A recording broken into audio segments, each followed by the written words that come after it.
Nyanyua mikono yako iwe juu kabisa, mikono yako. Sema Yesu. Sogea mbele kidogo. Nyanyua mikono yako juu. Nyanyua mikono juu kabisa. Sema Mungu, najiweka wakfu mkononi mwako.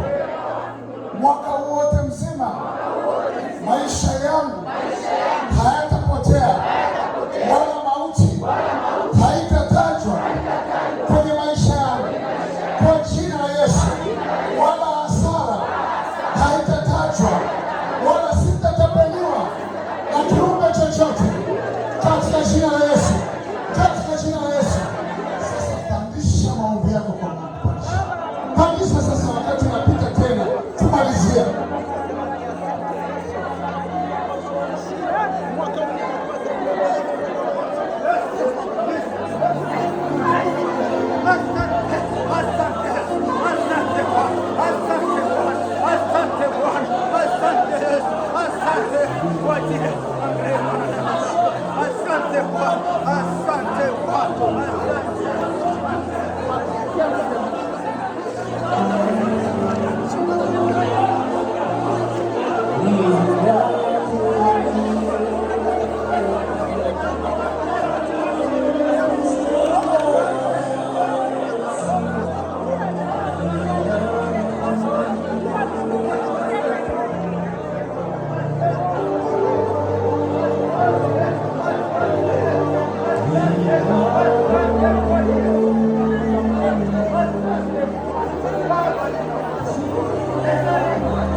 Ina